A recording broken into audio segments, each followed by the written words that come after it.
Je vais t'apprendre aujourd'hui mon truc et astuce pour détourer tes photos quand tu es en mode portrait et puis que tu voudrais pouvoir les installer, ces images, soit dans des miniatures pour YouTube, ok, il n'y a pas de souci, mais pas que, parce que regarde bien, tu pourrais aussi les mettre sur des appels à l'action ou alors sur des pages de capture ou dans tes tunnels de vente. Ça peut peut-être te donner des idées aussi pour ton site internet. Allez, je te montre tout de suite comment on fait, direction le tuto. Pense aussi à t'abonner à ma chaîne YouTube pour recevoir les prochaines publications.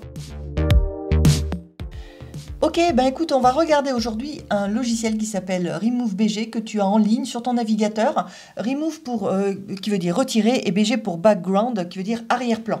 Donc il va y avoir deux fonctionnalités. Une fonctionnalité complètement gratuite pour retirer l'arrière-plan de tes photos et une fonctionnalité où si tu veux vraiment une qualité vraiment importante en HD, et à ce moment-là ça sera payant.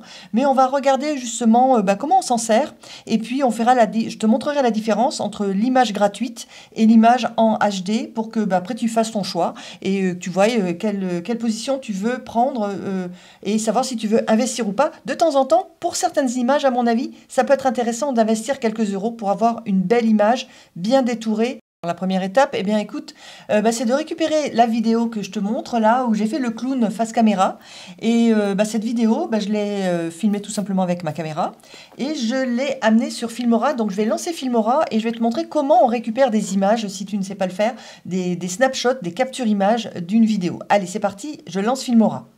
Donc voilà, la vidéo s'est installée et je l'ai mise sur la piste 1 et tu vois, j'ai déjà travaillé un petit peu dessus, j'ai préparé les endroits où je voulais capturer mes images et je vais te montrer comment.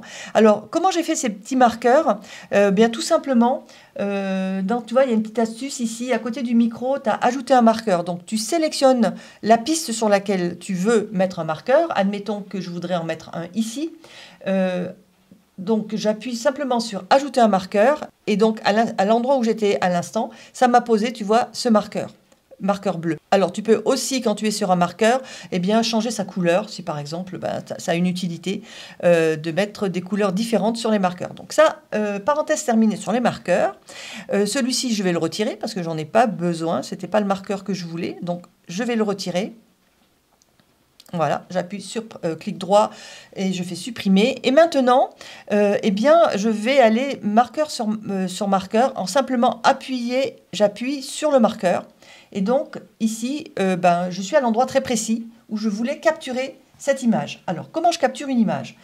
Tout simplement, je vais sur la petite caméra qui est ici, en dessous de l'écran de prévisualisation, et j'appuie sur imprimer sur l'écran. Voilà, donc là, ça m'a créé un snapshot, c'est le numéro 691. Donc ça veut dire que j'ai fait déjà 690 captures d'écran dans Filmora. Donc la 691, elle est là. Alors après, je vais aller sur la seconde et j'enchaîne et je récupère toutes les captures et on se retrouve tout de suite après.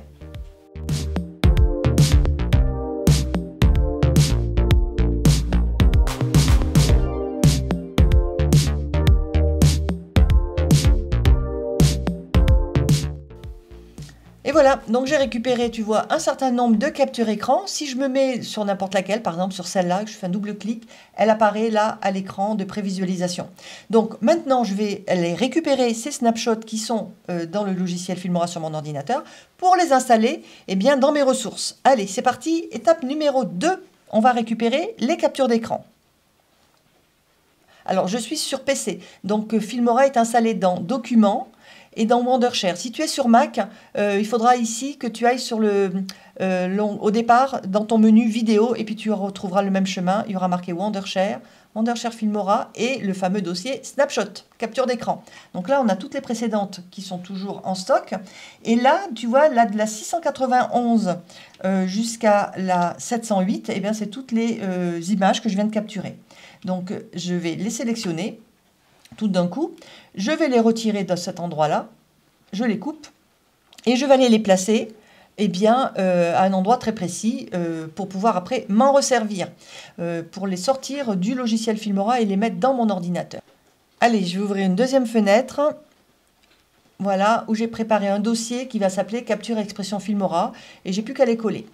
Ok, donc maintenant, effectivement, j'ai mes expressions qui sont ici, les unes à côté après les autres, prise par Filmora, tout simplement. Donc j'ai gagné du temps Bon, c'est vrai, j'avoue, j'ai fait le clown, mais c'était aussi pour l'exemple, et puis va savoir, ça peut peut-être me servir pour mes prochaines miniatures sur YouTube.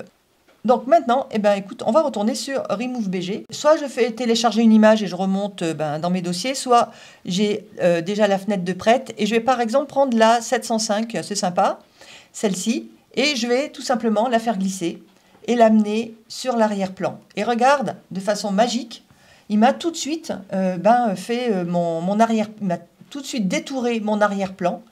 Et donc là, je vais avoir différentes solutions. Soit je vais prendre la petite vignette proposée, mais dans un format petit, tu vois, 666 pixels par 375.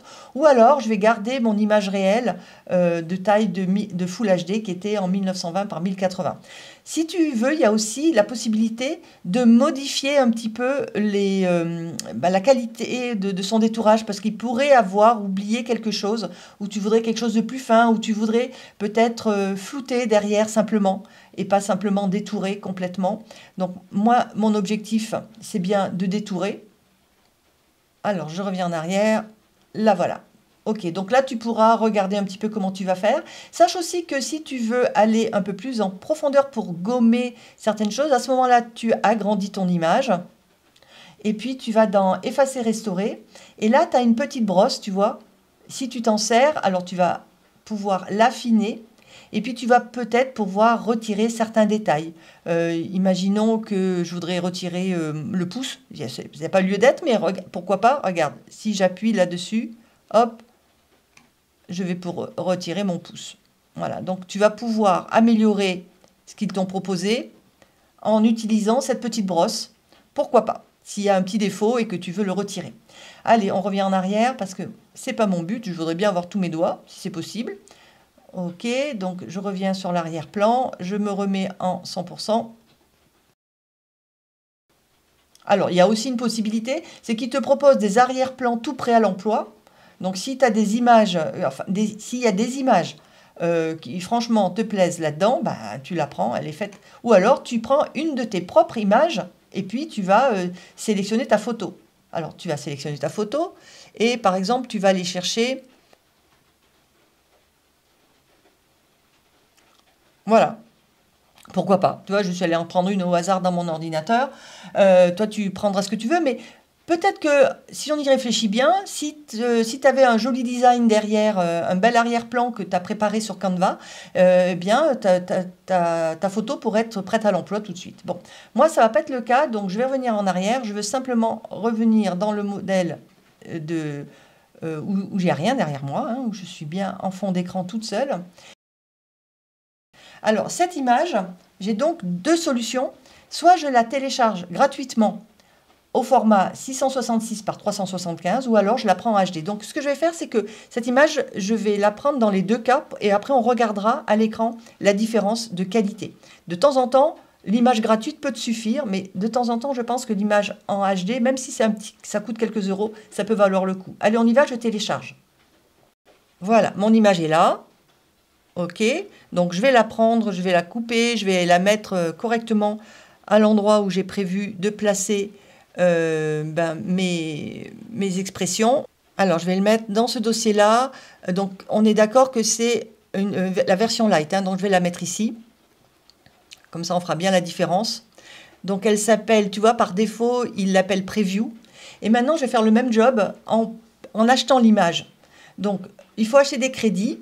Donc moi je me suis déjà inscrite, donc j'ai acheté un forfait. Donc on y va, hop, donc là il m'a identifié, donc je vais pouvoir télécharger. Donc évidemment il va décompter, tu vois, il me restait 6 crédits, donc après j'en ai plus que 5, mais c'est pas grave parce que je fais l'essai avec toi, et je sais que cette image à l'occasion elle me servira. Donc maintenant je vais la récupérer dans mes téléchargements, la voilà, et je vais l'installer dans le dossier en HD, et comme ça après tout à l'heure on pourra faire la différence. Donc la voici. Donc c'est vrai que elle a l'air d'être la même, mais on va faire la comparaison. Tu vois là, elle est là en HD et en light, en mode gratuit. Déjà elle est beaucoup plus petite, tu vois, quand je la sélectionne. Donc, au moment de l'installer sur Canva ou sur Filmora, je ne pourrais pas trop l'agrandir, mais pourquoi pas, on va voir la différence tout de suite. Allez, c'est parti. Allez, je vais ouvrir Canva. Et on va placer sur Canva les deux images pour voir la différence au niveau de la qualité. On va créer un design, une dimension personnalisée, je ne vais pas me prendre la tête, 1220 par 1080 pour être en Full HD. Ok. Et là, je vais importer les deux images, celle qui est light et la pas light. Alors d'abord, on va prendre la HD, donc celle qui est costaud, d'accord. Ok, donc elle est là. Et je vais la placer ici. Et puis je vais faire je vais amener la deuxième image qui était gratuite. Et on va la placer, voilà. Donc tu vois, je ne les ai pas agrandis. Et on voit déjà la différence de taille. Au départ, ça, c'est l'image gratuite. Elle n'est pas très très nette, d'accord. Celle-ci est vraiment beaucoup plus nette, mais celle-là, elle est payante, celle de droite. Donc celle de gauche, si je veux un peu gober le fait qu'elle soit moins nette, je vais peut-être la réduire. Mais ça veut dire que il ne faudra pas que j'en ai besoin en plus grand. Alors pourquoi pas, hein. Peut-être que de temps en temps, tu n'as pas besoin de quelque chose de plus grand. Et donc la version gratuite te suffira. Après, si tu veux utiliser la version payante avec une image de bien meilleure qualité, à ce moment-là, ça vaut peut-être le coup d'investir quand c'est des images qui ont vraiment une valeur pour une page de vente, pour être placées dans un diaporama ou sur une miniature YouTube, enfin vraiment quelque chose qui va te ramener du trafic. Voilà. Mais en tout cas, sache que la version gratuite est déjà pas mal du tout. Et voilà, maintenant tu sais faire comme les pros, pouvoir faire tes miniatures avec ton image en détouré et puis simplement l'installer aussi de partout dans ton univers, ta communication digitale. Alors n'hésite pas, dis-moi dans les commentaires si toi tu vas le faire, si tu le connaissais ce logiciel ou si tu en utilises un autre. Je serais curieuse d'échanger avec toi dans les commentaires de cette vidéo. Donc n'hésite pas et puis surtout, il est temps maintenant de cliquer sur la miniature qui se présente à côté pour regarder un autre sujet qui, je pense, pourra te donner plein d'autres trucs et astuces. Voilà. Ah, j'oubliais. Pense aussi à t'abonner parce que si tu cliques pas sur la petite cloche, tu recevras pas les prochaines publications. Je te dis à bientôt. Salut!